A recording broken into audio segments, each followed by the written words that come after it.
Welcome to GTC's Teaching Tidbits Blackboard Ultra. In this limited series, each episode we are exploring a technique, tip, practice, or idea to expand your knowledge of and comfort with using Blackboard Ultra. Lee McMinn from the Curriculum and Instructional Support Center, CISC for short, is back with us again in this episode. Welcome, Lee. Hey, nice to be here. Well, we are definitely glad that you are here. As we make the final shift to exclusively using Blackboard Ultra this spring 2023, we wanted to explore some new updates. As we've mentioned in previous episodes, Blackboard has been making continual updates to Ultra, and Lee is here to share some of the specific updates that have come this month, December 2022. So Lee, I'm going to turn it over to you to share your teaching tidbits. Thank you, Rachel. And yeah, we're going to be looking at the releases that came out December. I think it was the 4th. It's the first Friday of the month is when we got these. Some of these are just improvements on things that we've already had. We've got several that are new, things that I think some of you have been looking forward to. So let's jump over. I'm going to share my Blackboard screen with you, and we're going to look into one of my practice courses to see these new features. The first thing is question banks. Now, you know there have been some improvements along the way already. What we have now in question banks is the ability to search primarily by the title and those sort of things that the question banks are in, and possibly the objectives. That's one thing that you can search for. Now, I can tell you, coming in the near future, you'll be able to search specifically. The search will go into the question bank, so you can look for wording of a question, so to speak. But again, that's coming. Right now, we just have the basic search. The other thing is descriptions on the question banks.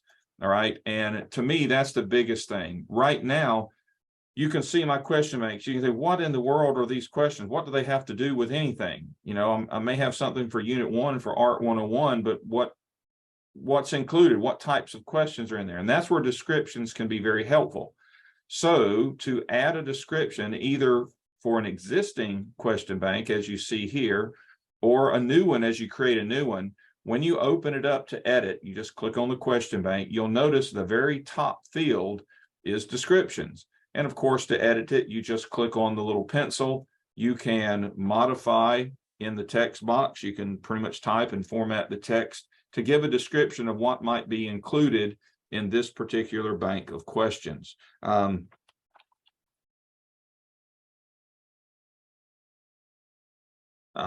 Whatever, I don't know Art 101, but it could be whatever you want to put in there, and you would save it. I can see this is going to be extremely helpful for me because I pull multiple question types from one section. So for example, if I'm teaching section 2.1, there may be 4 objectives in that section, and I want to do questions related to each objective. So what I would do is, instead of saying just like 2.2 practice problems, I may want to say 2.2 and give it a name, and then give a little description of what specifically that covers. So that's a big improvement for question banks. That's the first thing. The next thing is drag and drop.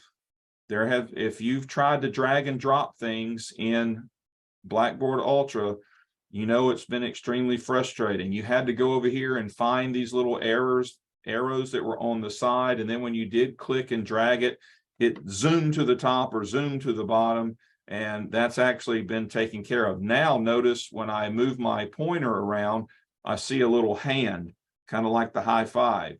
Well, anytime you see that hand, and whether it's on the text or not, if you just click and hold for a second, you can now drag, and notice it's not zipping up and down. I'm moving my mouse pretty fast and it's not going. And you can drop things if it's into a folder or module. You just pause over that for a second, and that folder or module will pop open, and then you can move it within there as well. So now I'll move this practice test from the main area into the week 2 module. And I can rearrange things that same way, just anywhere in that module, I can click and drag things and put them in a different location. So the drag and drop has really improved a whole lot and gotten much, much better. Next, we're going to look at is course links. Now, this is something we have not had in Ultra, and many people have used this in Original. I'm going to tell you, I didn't like them in Original. They were too problematic. One of the big problem was you had to have the same dates on the course link as the item it was linking to. So if the course link disappeared and the test was still available, or the item it was linked to was still available, guess what? Neither one of them worked, because there was a mismatch in the dates of availability, or a mismatch in whether the whole thing was visible or not. That is no longer an issue. What they have done is the item that it's linked to and the link itself basically communicate back and forth. So if you change the date on the course link, it will actually change the date on the item it's linked to. All right, so how do we create a course link? Remember, this is the first rendition of it. There will be great improvements coming with course links in the near future. So basically, just like you're going to click, or excuse me, just like you create something new, you're going to click on the circle with the plus. Remember, anytime you have a circle with a plus, that's the create or create new. You're going to choose create, and then under create, you're going to choose link. You're saying, wait a second, that's not course link, it's just a link. Well, that's all right. This is link in general. When you select link, notice at the top, you have 2 tabs. You have create a web link, that's like to Google or to any place on the internet, or you can create a course link. All right. And now with the course link, you can give it a title and create the title on the main screen. So let me delete that out, and we'll call it course link to test 1. All right. So now it's a new course link. We're going to search for, you can search by keyword, you can search by category, and those sort of things.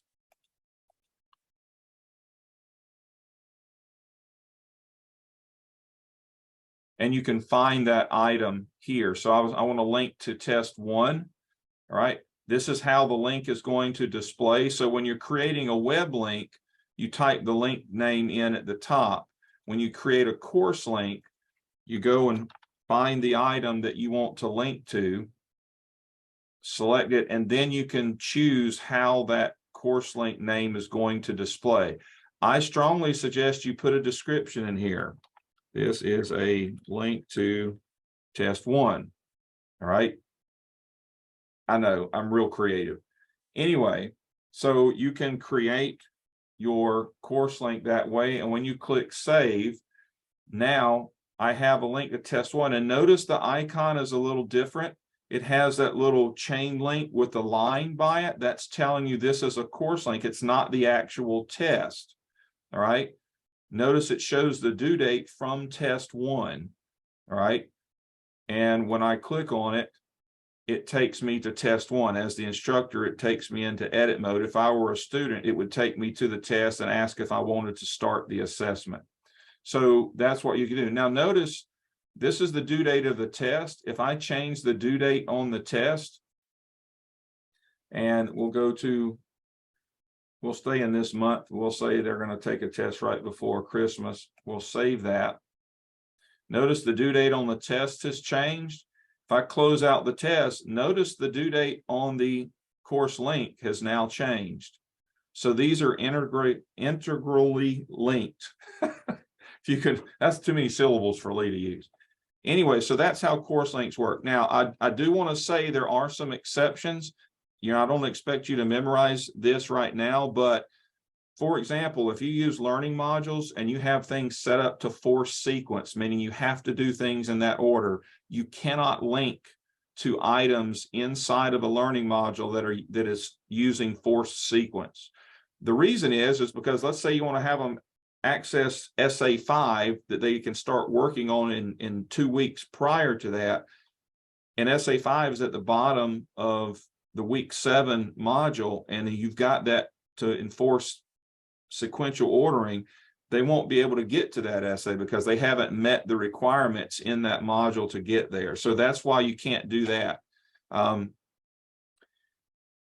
You cannot create links to folders or to learning modules.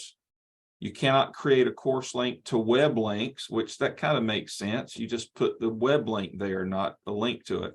And then you cannot create course links to discussions. And you think, well, wait a second, Lee, I want to link discussions. Well, you can already do that as it is. So there's no need to link to discussion 1 in week 1 when you really don't do that until week 2. So just be aware of those things. So those are the key factors that you have to think about right now. So if you can't create a course link to an item, or that item doesn't show up, it's probably because it meets one of those exceptions. All right, so that's course links. The other thing is student progress reports. Now you can do sequential, force sequential items inside of a learning module where a student would see the green check if they've done it, the half circle, and those sort of things. But now when they've given us much more that we can do for our students that instructors can see. So for example, let's say, again, I want to go to this test 1. All right. Let's say some students have already taken it, but I want to see how the students have done, or how many have taken it and how many haven't taken it very quickly. So I can come to test 1, and on my little 3 options dot, this is in the content area, I choose student activity. And when it comes up, this shows me a report so far for test 1. I can see how many have opened it, how many have submitted it at the top. It tells me some more information. As I scroll down, it shows me the students that are listed in the course, and I can see that Wilma Flintstone submitted it on September the 14th. This little activity timeline, I can hover over, and it will tell me the date that she started it. If I scroll through, all the little black vertical lines are important events that happen while the student was working on it, like they did an auto save, or they saved it. As you see, it says draft saved on the 17th. So this student actually started it on August the 17th. That's when they first opened it. But again, they didn't submit it until September 14th. They did an auto save on the 14th, and then they submitted it right after that. And I can see the grade. Didn't do very well, but that's okay. If we go to the list view, the grid at the top, we see some more information that's basically textual. We can see when they accessed it after. Did they access it after the due date? That's what that is. When did they open it? When did they actually get started on it? How many attempts they made on that particular assignment, and things like that. And then you can message the student from here if you want to send them some information about that. So that's one of the many things you can do. You can also do things from the grade book. If you go into a specific item, like I wanted to know how they did on this reflective assignment, I can go in here, and by clicking on this particular student, we'll look at Alice. Not actually there. Let me see. Go to the student. See, even I'm new to this, and I'm learning it. I don't want to go into the assignment itself. Sorry for the load delay here. What you want to do is go to the students where you see the list of students.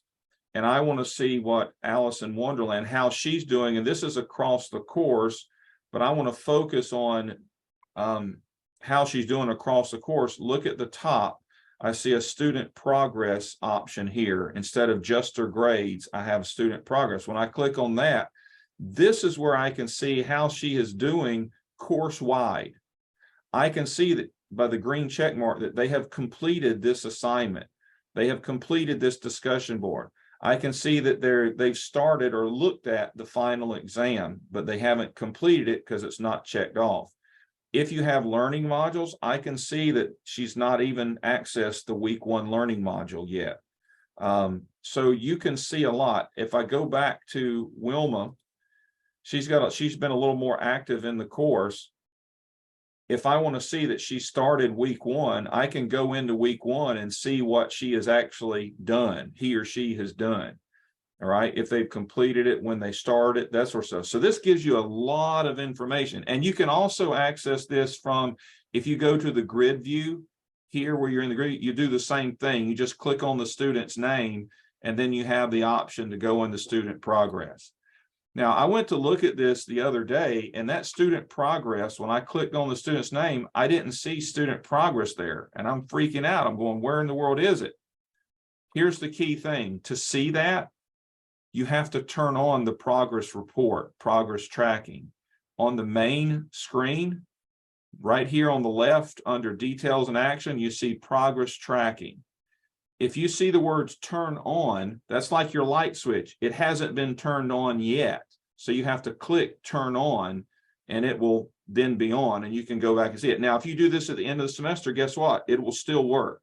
All that progress tracking is there. You just haven't turned it on to see it. So you click turn on. Now here I have turn it off. So if I click turn it off, I get the side panel and I choose to turn it off. All right.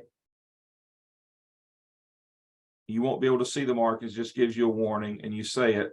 I'm going to continue. I've turned it off. Now, if I go back to the grade book and I click on a student's name, notice I don't have that progress tracking at the top. So if you're looking for the progress tracking, when you click on the student's name and you don't see it there, you need to go back and turn it on. So we just go back to content area.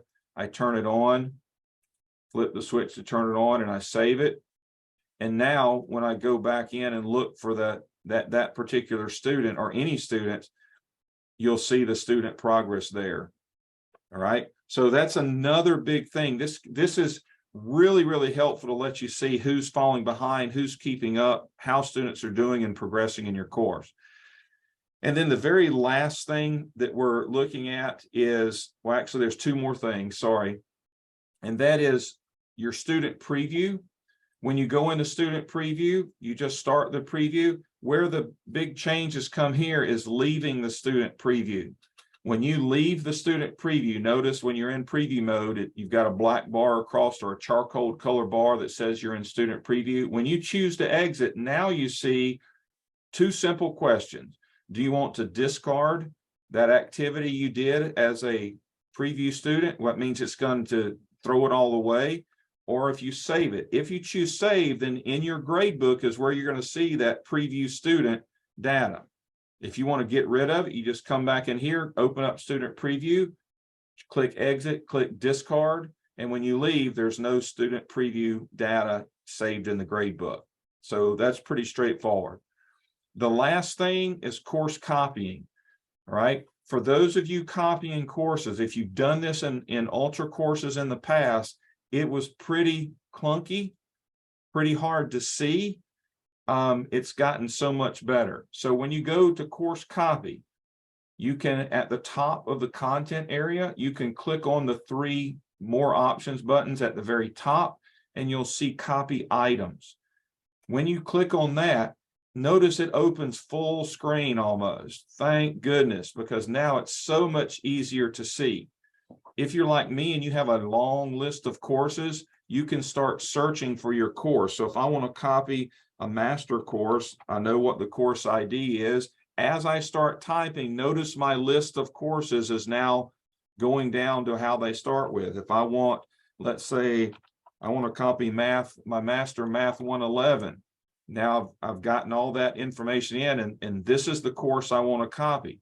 If I want to copy the entire course, you want to check the box on the left side of the course name, and notice it fills in what you're copying on the right-hand side. If I want to copy this entire course, I leave it just like this, and I click Start Copy. However, if I want to copy just one, let's say I want to copy only test 2 out of the course, well, then I can go in, I can click the arrow here on the right. I want to go into Content. All right, I want to go and find test 1. I know test 1 is either in week 3 or week 4 well, it's not in week 3. I can go back. I can go to week 4 and see. Don't see anything there. And this isn't set up exactly right. So that's why we're not seeing it here. But you can go in and find items. All right. So if I want to copy this Unit 1 test review, I can select it and notice I've got that there. I can go to a different location and I can copy something out of there. So just be aware, you can copy individual items from multiple places. Once you've selected all the items that you want to copy, again, click Start Copy, and it'll copy those items over to, or pull them into your course. That's the other thing you need to remember. I'm going to state this, even though this is not necessarily new. Copying in Ultra is different than copying in Original. In Ultra, you're pulling courses in. What that means is you go to the course, the destination course, the course that you want to copy the things into, and you start the copy process. All right. So you go there and you copy items from a course, not pushing it to a course. All right. So that's all our new updates that we have for December. There's more updates coming in January, of course. We will have a teaching tidbits for that sometime in January. If you have any questions, you can contact me or anyone in CISC. Well, thank you, Lee.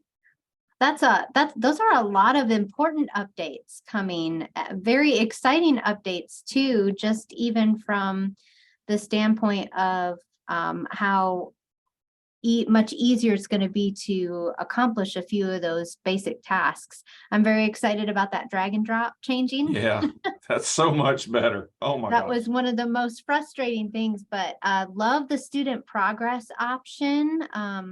Again, we knew when we were just starting in Ultra that some of those capabilities were coming. So how exciting is it that they're starting to appear now, which will be so useful when we get started with our classes in the spring. So thank you for sharing all of that information with us today. Sure, you're welcome. And like I said, with that student progress, when a student comes to you and says, hey, why am I not doing so good in the class? Well, pull that student up and look at their progress, and you can say, well, hey, you're not doing this, or you scored low on this. I mean, you can really pinpoint where they're struggling. Yeah, I think that's great. That's going to be, even if we're just wondering, where is this student at? How are they doing? Correct. Great option. Can't wait to actually test it out here with courses this spring. Well, Yep. Lee already said it, but if you want to continue the conversation or if you have further questions, you are welcome to reach out to him. His email's here on the screen, lee.mcminn@gvltec.edu. You can give him a call. He will pick up unless he is in another meeting or on the other line with someone else. I can guarantee you that. Yep. You can also reach out to CISC at their department email, cisc@my.gvltec.edu, and someone from their team will connect with you to help support you in whatever your questions, concerns, needs for assistance might be. Well, that's our teaching tidbit for this episode of Blackboard Ultra, and we will see you for the January updates episode next time.